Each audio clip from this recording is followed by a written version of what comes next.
Hello, this is Chris from Optinet. On this video, we're going to have a look at the basics of the till function in Flex. This follows on from our videos looking at the basics and the appointments, and also would feed in from the dispensing optician having a look at the dispense section in Flex, which actually does a lot of the work on the till for us, as in bringing through the frames, lenses, any extras, and indeed the optometrist should probably have started the receipt in the testing room also. I say probably because every practice uses Flex in a bit of a different way. So we'll look at the till from scratch and let's go. So logging into Flex, I'm just going to use my Flex training record and I'm going to click onto the till.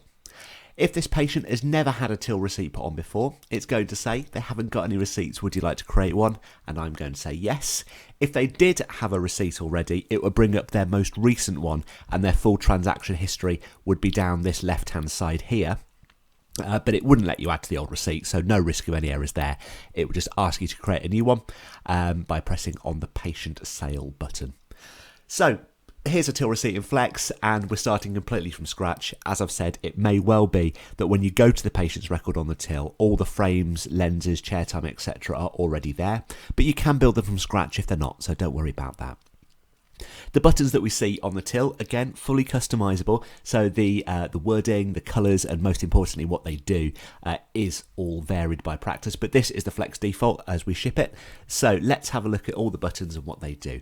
Broadly speaking, they're going to do one of three things. They're either going to ask us to pick from a list of stock, so if I press frames, it's going to bring up a list of all our frame stock. It's empty on my system, so I'll just use the default one and put a price on here.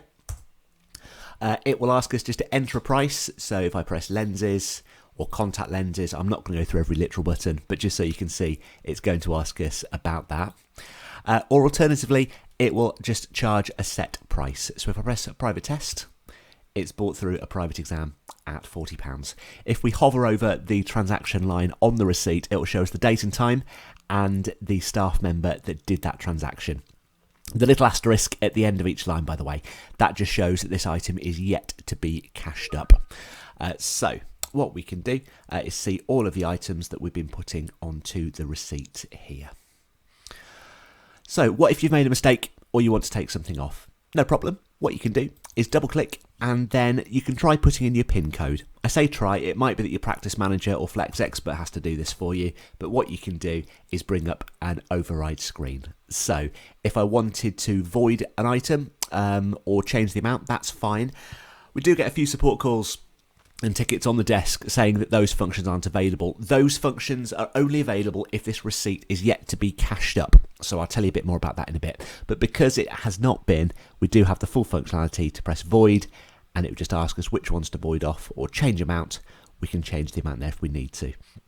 Credits, refunds, discounts will always be available, and these are the ones that you would use most of the time. These two here, change amount and void, kind of scrub it off the receipt without notice, albeit it is all audited, but these are the best ones to be using. So we're going to do a discount. How do we do that? If we press discount, it will bring up all of the discountable items on the receipt. We can do a total discount, clues the name, it's off everything, or a line discount would just be off the till line in question. I'm going to do a discount on my frame by pressing line discount. You can set up your own discounts. You can just use the keyword discount in the portal to find out how to do that. But under pound or percent, so I was going to take 20% off this frame, which leaves that amount there. Press confirm, and it's knocked that balance off for us. So how are we going to pay? If there's any vouchers on the work, if I press vouchers, it's brought up a list of the NHS vouchers and their latest values. I can knock a voucher off if I want to there. And then we have cash, cheque and card. You may not have cheque, you may have Bax or Amex options, again, all fully customizable. But what I'll do is I'm going to choose card. I can pay the exact balance. We've got these note values, if you like. A deposit is exactly half of it, or perhaps most commonly, let's say I'm going to pay £30 and 10 pence today. If I press other, I need to leave 50 quid owing. If I enter 30.10, it's going to leave that £50 on the receipt, and we can see everything that's going through here. I'm just going to click back to my patient record briefly to show you if a patient does owe you money, that will be flashing on the system. So here's the receipt that I've got. If the patient's going to come back in a week's time, nothing else to do now. Perhaps slightly counterintuitive. There's not a green tick for select, confirm, OK. It's all good. You can leave that as it is. So let's say now we're just getting on with our whatever we're doing. Someone just walks off the street, not a patient here, never going to see them again. They've just come in to buy a bottle of solution. We have what's called a non-patient sale. So if I press that there, the name of the last patient disappears, and it's a blank receipt that we can charge anything onto now. So if I put on solutions, £5, and they're going to pay cash for that, that's all done. Options in here to be able to print receipts and email receipts, which is useful. Quite good to be able to get email addresses off patients if they can get their email receipt, and it will automatically add it onto their record. Just below that, this receipt now is all complete. There's no money to pay. That receipt is locked. So if I spin back to my example from a moment ago, that's still unlocked. So that just shows if a receipt is open or not. This little office block, Lego brick, it's called many things. That's the NHS England, it shows there. That's the name of the health authority where this voucher's going. Again, should seldom need changing. But we do also have this collected shopping bag on the till. So I'm just going to finish off my receipt here. And now I can mark this work as collected. This is intentionally separate to marking an order as collected. This is most important if there's a voucher on the receipt, because this is how Flex knows that you've got the signed yellow form, be it paper or electronic, and you're ready to claim that voucher, yellow being a GOS 3 in England. So if I double click on the shopping bag, it will ask for the date, green tick for select, and it ticks the box, fills the bag with shopping, and we can just see the date it's been collected. So if a patient's had 2 or 3 pairs on the same voucher, do not mark that as collected until that last pair has been claimed, and then we're able to claim our voucher from the NHS. So what if in the future a patient comes back and wants a refund? Let's look at it on this quite simple, clean one. They've had a solution and they've paid cash.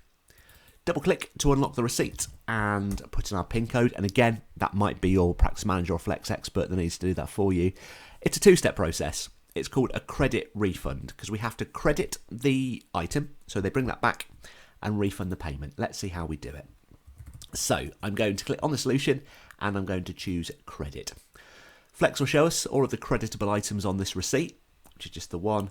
And I'm just going to credit. Generally speaking, I expect it's going to be the full amount. If people are having a partial refund for whatever reason, we can do that. So I'm just going to credit 100%, and it shows now that that's credited. And I'm going to press confirm. I'm literally just pressing confirm, nothing else, but Flex has automatically brought up the box now because we've done a credit. We need to do a refund. So how much they're refunding, that will be £5, and the method, which will normally be the original method tendered. If there was a voucher on the receipt that was being refunded, then if you press refund voucher, I haven't got any, then you'd be able to do that through there. Green tick now, and that's all done. So looking at the receipt, the item that was bought in the first instance and the payment made, and then the credit which was done, and the refund also. So Flex won't let you do one without the other. So that's how we would do what we call a credit refund on the receipt. With petty cash, some practices use petty cash. A lot, I must say, increasingly do not, because they find they say are spending more on milk and stamps than they actually take in cash. But if you want to, you can press petty cash and actually just log anything. So if I've given to CG money for milk, that's canteen, because there's a VAT connotation to that. At the end of the day, there's going to be £1 less in the till. And we can add petty cash at any time. And we'll look separately at how to do the cashing up. Let's look now at how to do the cashing up. We can choose cash at the till. If it's ever been done before, it will bring up the previous closing float. It never has on this one, so I'm going to say I've got a float of £20. On this first of 2 pages, it will show all of the notes and coins that we've got.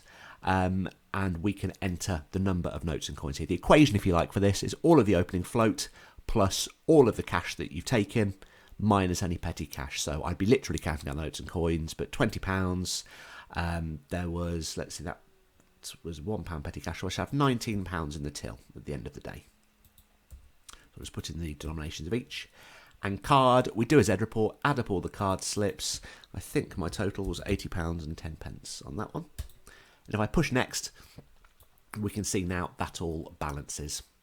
We will look at the caching up in more detail. Check out the portal, or to be honest, give us a call if you're not sure, because it's the kind of thing, once we have saved and locked it, it is a little bit of a point of no return. So make sure you let us know about that, and we'll be able to help you a little bit more with caching up and look at any anomalies that do occur on there as well. So that's a quick overview of how the till works in Flex. There's plenty more details on the portal around things like our patient account, also changes we made in early 2020 for VAT, making tax digital purposes. Plenty on there to help you to access that. Blue question mark in Flex in the top right hand corner to open up the portal, and on the till, all the bits and pieces we've been looking at, and of course a lot more, are all shown on here. So looking at the caching up, for example, it will talk you through every screen, and the important bits will be underlined to you in red as well. So plenty online, flexhelp.co.uk. Make sure you check out all the other videos on our YouTube channel, and the very best of luck with Flex.